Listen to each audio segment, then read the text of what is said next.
protection et la réadaptation des jeunes en difficulté, à partir de programmes cliniques reconnus et d'intervenants ayant développé ou appliquant des connaissances, des compétences par des programmes reconnus cliniquement.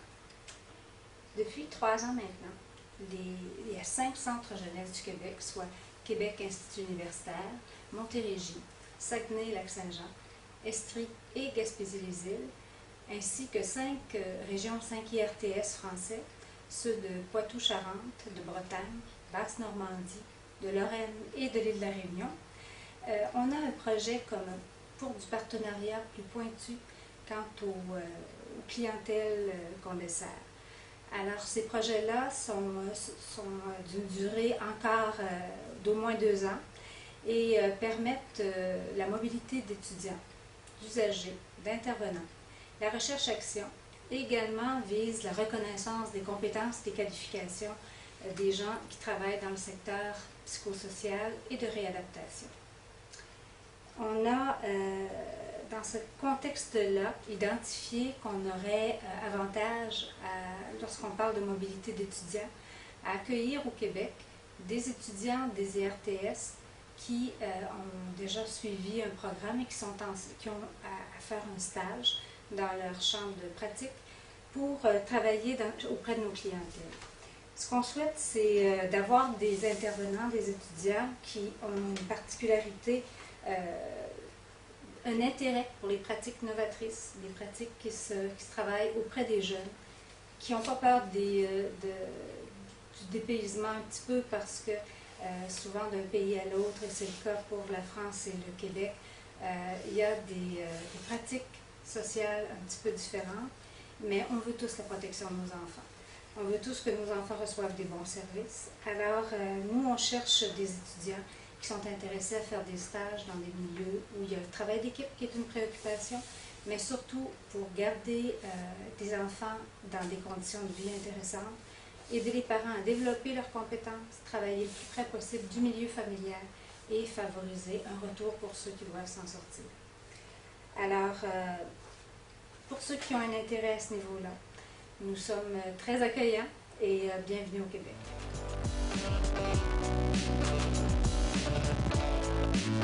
Bonjour.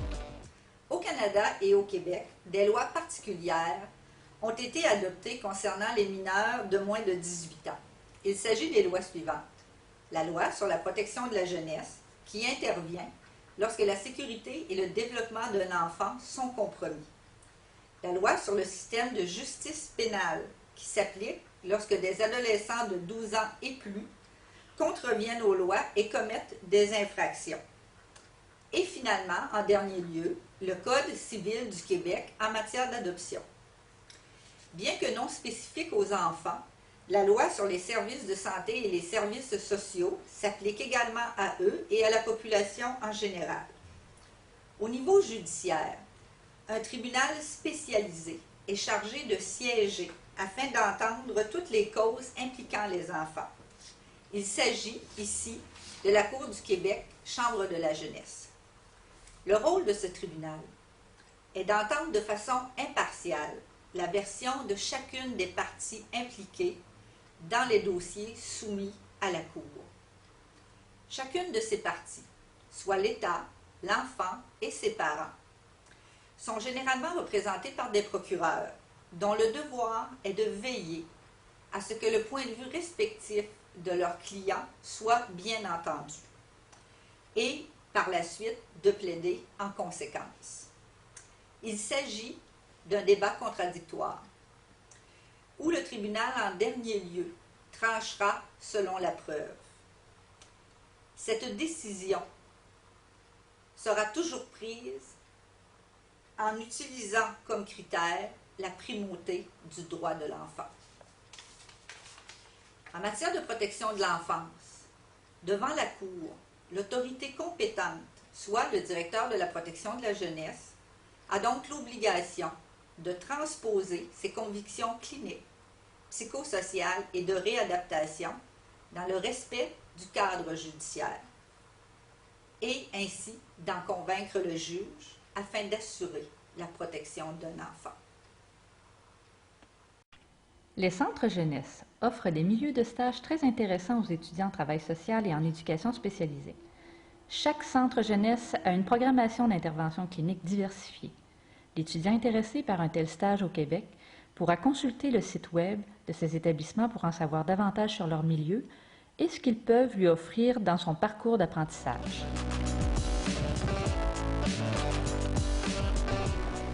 Alors bonjour, je suis travailleuse sociale à la réception et traitement des signalements pour le Centre jeunesse Gaspésie-les-Îles. La réception et traitement des signalements, communément appelé le RTS, en fait se trouve à être la porte d'entrée, le début en fait du processus d'intervention en protection de la jeunesse.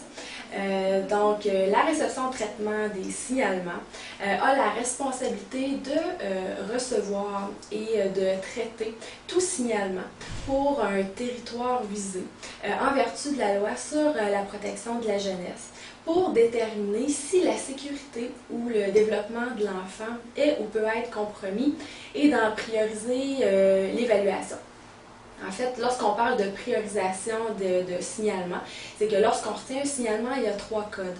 Le premier code, le code 1, donc ça demande une intervention immédiate. Alors à ce moment-là, on croit que la sécurité immédiate de l'enfant est en danger. Ensuite de ça, il y a un code 2, c'est une intervention qui doit être faite dans les 24 heures. Et ce qui est le plus fréquent, le code 3, donc demande une intervention dans les 4 jours ouvrables. Lorsqu'un signalement n'est pas retenu, nous devons faire la rétroaction au signalant, donc informer la personne qui nous a donné les informations, qui a fait le signalement, que le signalement n'a pas été retenu et d'en expliquer les raisons. Aussi, ce qu'on fait, c'est qu'on peut faire, en fait, quand la situation le requiert, on doit informer l'enfant et les parents des services et des ressources disponibles du milieu. Et quand ils y consentent, en fait, c'est qu'on doit référer ces gens-là vers les personnes, vers les organismes, les ressources du milieu, les plus aptes à leur venir en aide, puis pour que ces personnes-là transmettent l'information pertinente selon la situation. Depuis quelques années, on a également un registre des enfants signalés. Donc, si on reçoit l'information qu'une famille a déjà habité dans d'autres régions au Québec, à ce moment-là, nous, on peut vérifier de par ce registre-là pour voir si l'enfant a déjà été connu par un autre centre jeunesse. Si oui, ce qu'on fait, à ce moment-là, c'est qu'on appelle directement au centre jeunesse concerné pour en savoir plus sur la famille, pour savoir si elle a été suivie et quelles ont été les mesures prises. Alors voilà. L'évaluation de chacune des situations retenues est faite par des personnes autorisées afin de décider si la sécurité ou le développement de l'enfant est compromis au sens de la loi sur la protection de la jeunesse. L'application des mesures permet de mettre en place le dispositif de support auprès de l'enfant et de ses parents pour corriger la situation. Cela se fait en complémentarité avec les autres services du centre jeunesse ainsi qu'avec les partenaires externes, tels que les centres de la petite enfance, les écoles, le service de pédopsychiatrie, les organismes communautaires, les centres de santé et de services sociaux, les centres de réadaptation, les services en toxicomanie et bien d'autres. Ces mesures visent à mettre fin à une situation de compromission, de contrer les problématiques familiales desquelles les jeunes en difficulté sont le plus souvent victimes, que ce soit la négligence, les mauvais traitements psychologiques, l'abus physique, l'abus sexuel ou une autre difficulté.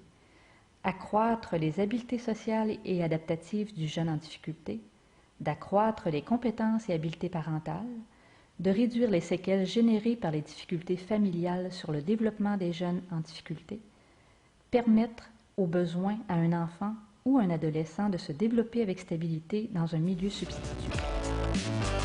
Ces services ainsi offerts s'inscrivent dans un plan d'intervention élaboré avec les jeunes et leurs parents et en complémentarité avec l'ensemble des services de l'établissement ou dans le cadre d'un plan de service individualisé préparé en collaboration avec les partenaires concernés. L'intervention psychosociale auprès des jeunes contrevenants qui ont posé des gestes délictueux s'inscrit en complémentarité avec l'action des autorités judiciaires et autres partenaires dans un double objectif, soit la responsabilisation du jeune contrevenant à l'égard des conséquences de ses actes et la protection de la société. Ces services dispensés visent à faire cesser le comportement délictueux de ces jeunes et de prévenir la récidive de ceux-ci, notamment en traitant leur délinquance, en les responsabilisant à l'égard des actes qui leur sont reprochés, en favorisant leur insertion sociale, en soutenant leurs parents dans l'actualisation et le développement de leurs capacités et compétences parentales.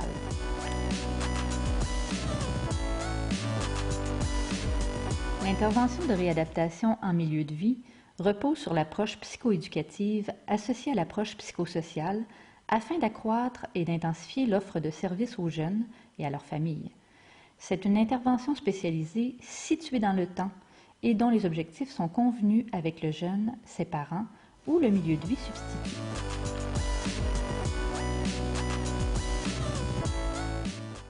Bonjour, éducateur au programme de qualification des jeunes. C'est un programme d'intervention intensive afin de préparer le jeune à la vie autonome. Nous visons 3 buts, soit l'autonomie, la qualification et le réseau social.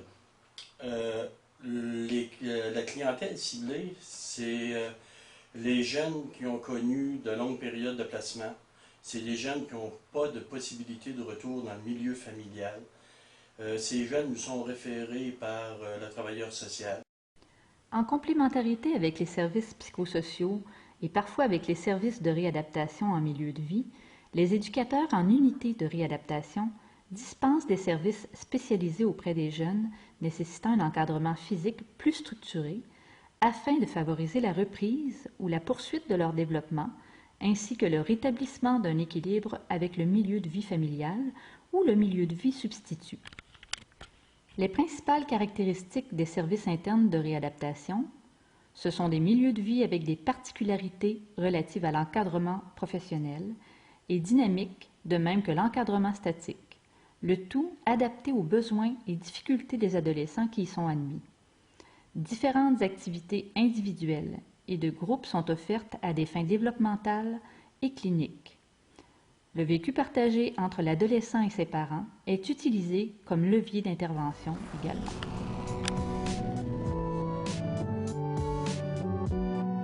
OK, ça c'est la chaîne de réponse de l'approche cognitivo-comportementale. On a décidé de le peinturer sur les murs car les jeunes font leur auto-observation de cette approche dans le champ et c'est un rappel identique aux pancartes qui ont été faites au départ par l'approche.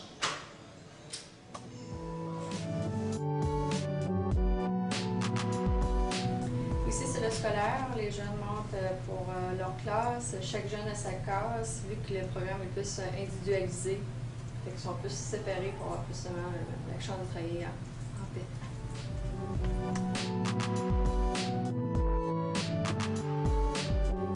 La ressource de type familial est une famille d'accueil qui offre aux jeunes en difficulté un milieu de vie lui permettant, à court ou à long terme, d'avoir réponse à ses besoins particuliers. Un plan d'intervention est également établi avec cette ressource pour orienter le support à offrir aux jeunes. Voilà un bref topo de ce qu'offre un centre jeunesse comme milieu de stage. C'est un établissement dans le secteur de la jeunesse où le développement des pratiques est riche et novateur et où est assuré le renouvellement des expertises d'intervention acquises au fil du temps. J'espère que cette présentation aura su piquer votre intérêt pour un stage au Québec en centre jeunesse. À vous tous, je souhaite un franc succès dans vos études. Pour ceux qui traverseront l'Atlantique, il nous fera un grand plaisir de vous accueillir. À bientôt!